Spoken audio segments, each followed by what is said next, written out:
بسم الله الرحمن الرحيم.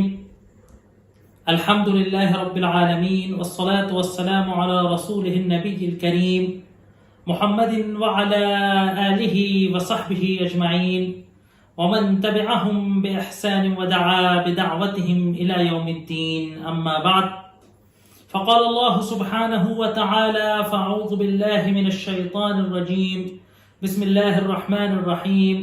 ألهاكم التكاثر حتى زرتم المقابر، كلا سوف تعلمون ثم كلا سوف تعلمون، كلا لو تعلمون علم اليقين لترون الجحيم ثم لترونها عين اليقين ثم لتسألن يومئذ عن النعيم. صدق اللہ العظیم. محترم ناظرین، السلام علیکم ورحمۃ اللہ وبرکاتہ.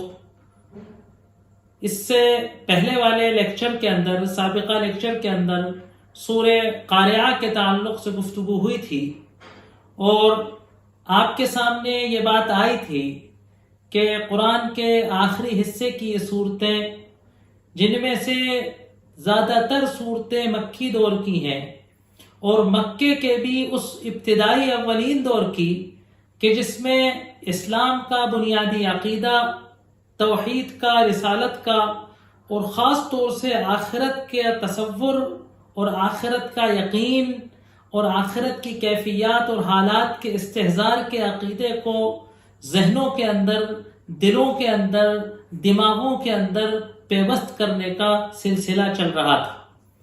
اسی سلسلے کی صورتیں سورہ زلزال تھی، سورہ عادیات تھی، سورہ قارعہ تھی کہ جس میں قیامت کے وقوع، قیامت کے برپا ہونے، قیامت کے آغاز کے، میدان حشر کے، مردوں کے قبروں میں سے دوبارہ نکلنے کے، میدان حشر میں اللہ کے حضور کھڑے ہونے، حساب و کتاب کے ذکر کے تصورات اس کے اندر پیش کیے گئے تھے.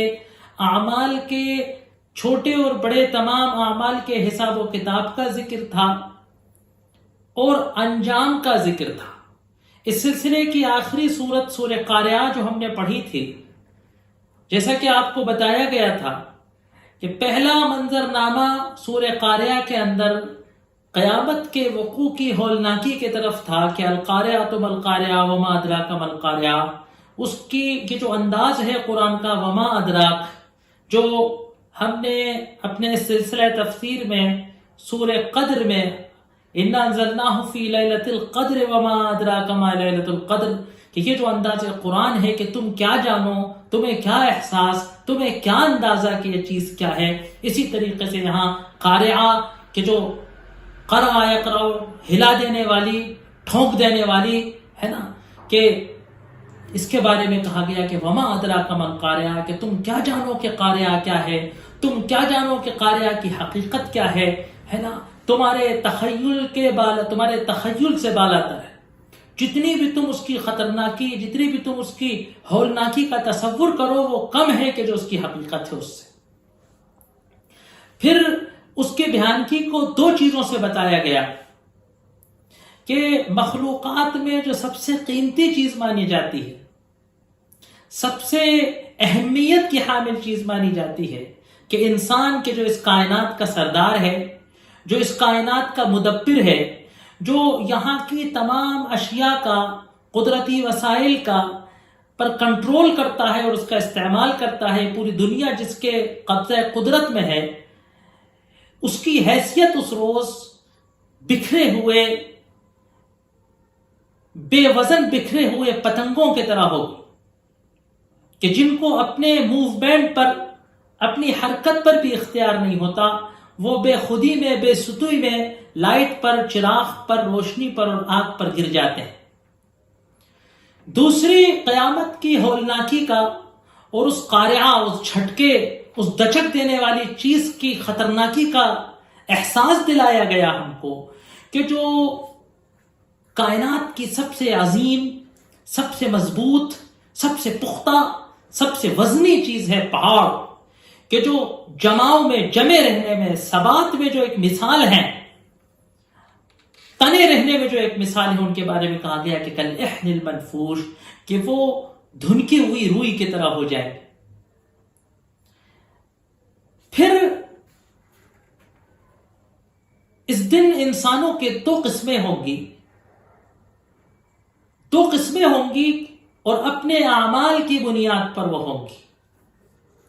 ثقلت موازینہ فہو فی عیشۃ راضیہ، کہ جس کے نیک اعمال کا پلڑا بھاری ہوگا، جس کے اعمال میں قیامت کے ترازو، قیامت کے وزن کے اعتبار سے وزن ہوگا، تو وہ رضامندی کی زندگی میں ہوں گے، وہ خوشنودی کی زندگی میں ہوں گے، وہ مزوں کی زندگی میں ہوں گے، وہ اپنے آنے والی زندگی سے راضی ہوں گے، خوش ہوں گے.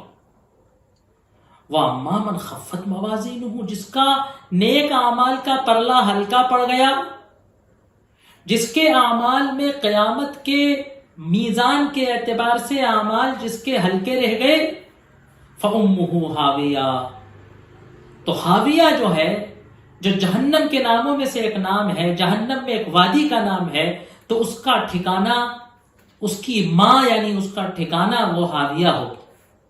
اور پھر قرآن نے حاویہ کی بھیانکی کو، حاویہ کی خطرناکی کو بس ذرا سے ایک جملے میں بتا دیا، وَمَا أَدْرَاكَ مَا هِيَ، یہ حاویہ بھی انہی چیزوں میں سے ہے کہ جس کی حقیقت کو تم الفاظ سے اس کی خطرناکی کو نہیں سمجھ سکتے. الفاظ تو اس لیے بیان کیے جاتے ہیں کہ تم اپنی دنیا میں، اب تم اس زبان میں، تم اپنی زبان میں اس کے علاوہ اس کے لیے کوئی بہتر لفظ نہیں تھا. حقیقت اس لفظ سے بہت آگے کی ہے. تم کیا جانو کہ حاویہ کیا ہے؟ نار حامیہ، دہکتی ہوئی آگ ہے، جلا کر راکھ کر دینے والی، ختم کر دینے والی آگ ہے. لیکن عجب بات یہ ہے کہ وہ ایسی خطرناک آگ، لیکن اللہ تبارک و تعالیٰ کی حکمت، اس کا عجب قدرت یہ ہے کہ انسان ختم نہیں ہوگا، بلکہ ہمیشہ ہمیش، ابد الآباد، ہمیشہ ہمیش اس آگ کی اذیت، اس جلنے کی اذیت کو بھگتتا رہے گا. امہ حاویہ. اس کے بعد اب یہاں سورۃ التکاثر شروع ہو رہی ہے. یہ مکی صورت ہے اور تقریباً اسی دور کی صورت ہے کہ جس دور کی یہ تمام صورتیں ہیں.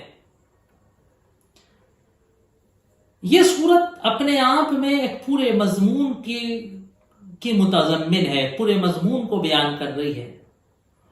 اور وہ ہے کہ جو دو قسم کے، دونوں صورتوں کے درمیان جو نظم قرآن کا تناسب ہے بڑا گہرا ہے. سورہ قاریہ کا اختتام ہوا اس دوسرے گروہ کے تذکرے پر کہ جس کے نامہ اعمال ہلکے تھے.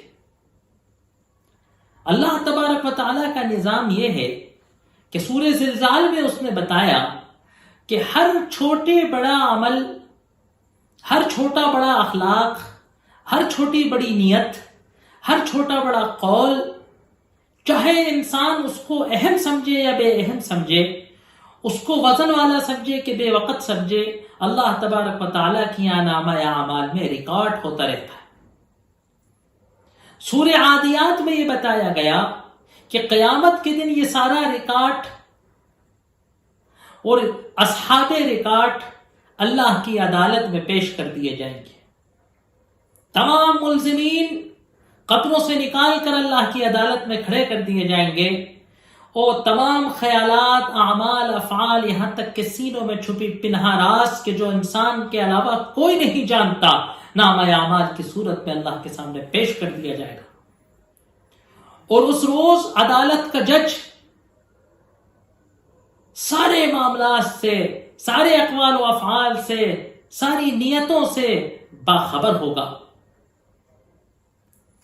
اور پھر یہ اصول بتایا کہ جس کا نامہ اعمال وزن والا ہوگا وہ خوشنودی کی زندگی میں رہے گا، اور جس کا نامہ اعمال بے وزن ہوگا وہ نار حامیہ میں دہکتی ہوئی آگ میں چلا جائے گا.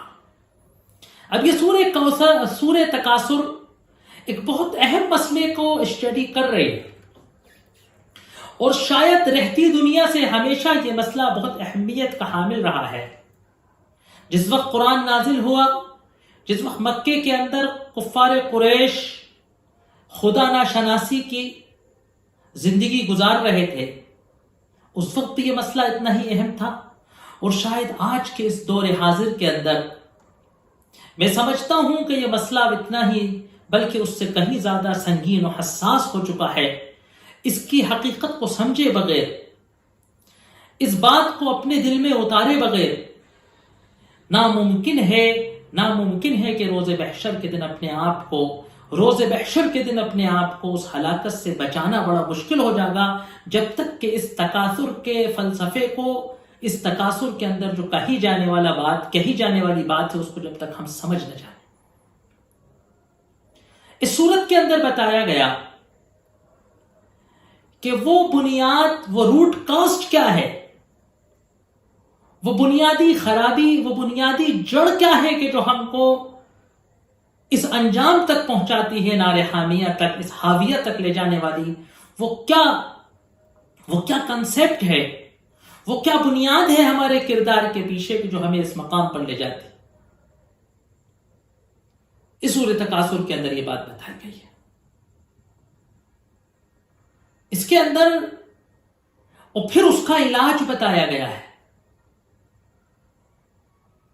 اور یہاں پھر دو چھوٹے چھوٹے مسئلے ہیں. ایک زیارت القبور، قبروں کی زیارت کا ایک چھوٹا سا مسئلہ مفسرین نے اس صورت کے اندر ڈالا ہے، اگرچہ کہ وہ اس کے موضوعات میں حقیقتاً شامل نہیں ہونا چاہیے. اور ایک مسئلہ یہاں عین الیقین، علم الیقین اور عین الیقین کا ہے. اصحاب قلوب جو ہمارے متصوف حضرات ہیں، ان کی یہاں علم الیقین اور عین الیقین کے بڑے مقامات ہیں. اگرچہ کہ ہم یہاں اس فلسفیانہ، اس تصوفانہ بحث نہ کرنا چاہتے ہیں، نہ اس کی ضرورت سمجھتے ہیں، لیکن یہ علم الیقین کی کیا اہمیت ہے اور اس کی قرآنی حقیقت کیا ہے، اور یہ علم الیقین کب عین الیقین کے حق میں ہمیں لے جائے گا، اس کو سمجھنا بے حد ضروری ہے. اللہ تبارک و تعالیٰ کہہ رہا ہے الہاکم التکاثر حتی زرتم المقابر. الہا یلہی الہان، عربی زبان میں کہا جاتا ہے الہا یلہی الہان، غافل کر دینا. تمہیں مصروف و مشغول کر دیا، غافل کر دیا، تمہیں لاپرواہی میں مبتلا کر دیا کائنے تکاثر نے. تکاثر کیا ہے؟ تکاثر بنا ہے کثرت سے.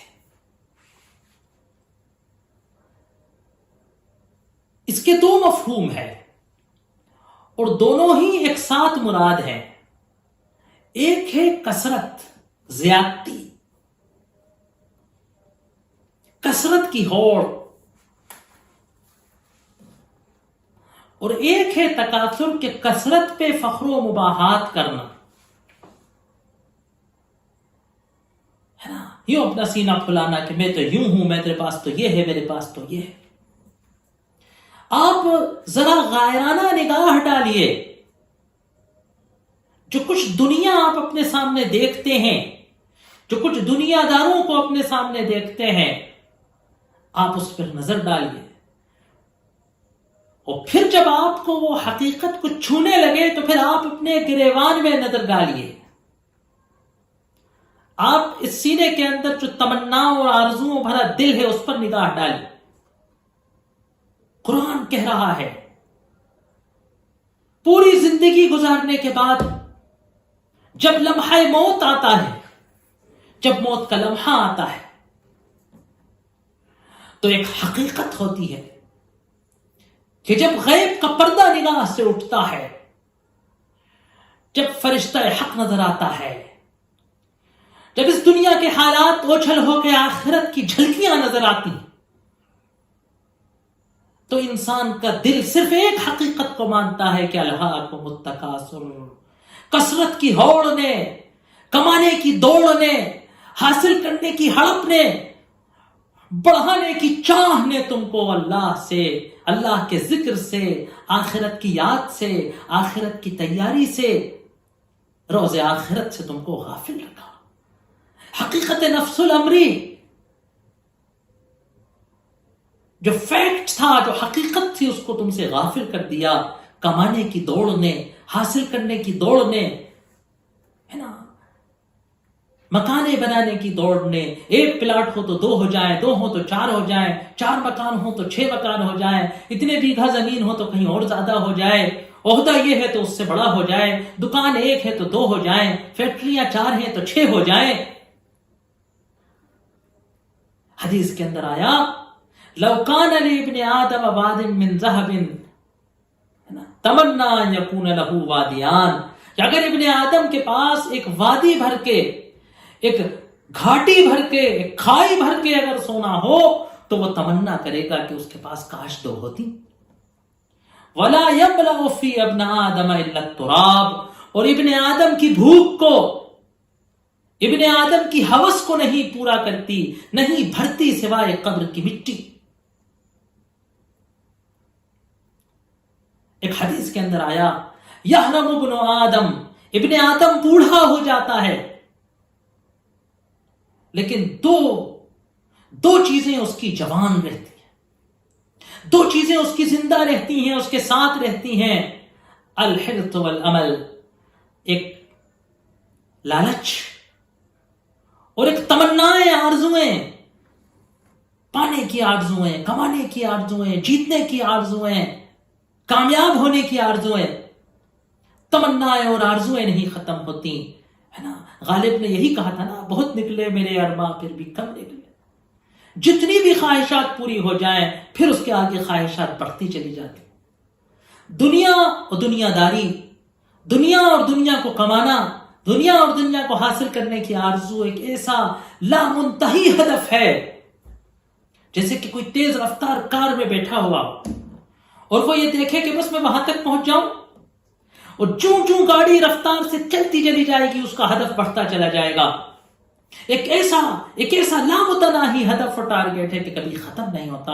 اس مقام کے قریب پہنچتا ہے تو کہتا ہے نہیں یہ نہیں، اب ذرا اور، یہ نہیں، بس اب ذرا سا اور، بس ذرا سا اور یہ ہو جائے، ذرا سا مکان بنا لوں، ذرا سا پلاٹ خرید لوں، ذرا سا 1-2 اور بنا لوں، ذرا سے 2-4 بلڈنگیں کرائے پر بھی اٹھا دوں، ذرا سا بچوں کا انتظام کر دوں، ذرا سا پوتوں کا اور کر دوں، ذرا سا بڑھاپے کا انتظام کر لوں، ذرا سا بیماری کا انشورنس کر لوں، ذرا سے یہ کر لوں، ذرا سا یہ کر لوں، ذرا سے یہ کر لوں، یہاں تک کہ غفلت کی حالت میں فرشتہ موت آ جاتا ہے اور پھر انسان کہتا ہے ہاں اب تو کچھ نہیں بچا. اور ایک حدیث میں آیا کہ کما کے کرو گے کیا؟ یہ کب تک انسان کماتا ہے اور مال کی حفاظت کرتا ہے؟ حدیث کے اندر آیا کہ ابن آدم بہت پیسہ کماتا ہے، وَلَيْسَ فِي مَالِهِ، اور نہیں ہوتا اس کے مال میں سے، ہے نا، اور نہیں ہے اس کا مال میں سے الا ما اکل فافنا، سوائے اس کے کہ جو وہ کھا کر فنا کر دیتا ہے، ولبس فابلا، یا پہن کر وہ سیدھا کر دیتا ہے، او تصدق فامضى، یا صدقہ کر کے آگے پہنچا دیتا ہے آخرت کے اکاؤنٹ میں، ہے نا. وما سواہ فذاہب، بس اس کے علاوہ جو کچھ مال ہے وہ سب چلے جانے والا ہے. تارکن، وہ سب کو اسی دنیا میں چھوڑ کر جانے والا ہے. ایک روز سرور کائنات محمد صلی اللہ علیہ وآلہ وصحبہ وسلم نے پوچھا کہ تم میں سے کس کو اپنے مال سے زیادہ اپنے وارث کا مال محبوب ہے؟ سب نے کہا کیسا سوال ہے سرور کائنات، حضرت کیسا سوال ہے، یقیناً ہم میں سے ہر ایک اپنے ہی مال کی سے محبت کرتا ہے.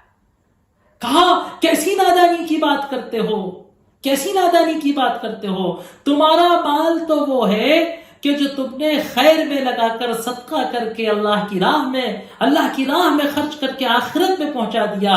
یہ جو کچھ ہے جس کی تم موت کے لمحے تک حفاظت کرتے ہو، جس کو تم جمع کر کے تجوری میں رکھتے ہو، جس کو تم بخل کر کے سینت کر رکھتے ہو، جس کو تم حقوق پامال کر کے جمع کرتے ہو، جس کو تم والدین کے حقوق، پڑوسیوں کے حقوق، رشتہ داروں کے حقوق، دوست احباب کے حقوق، غریبوں کے حقوق مار کر تجوریوں میں جمع کرتے ہو، جن زمینی اور جائیدادوں کی تم حفاظت کرتے پھرتے ہو، جن جائیدادوں کے لیے تم عدالتوں میں مقدمے لڑتے پھرتے ہو، جن جائیدادوں پہ تم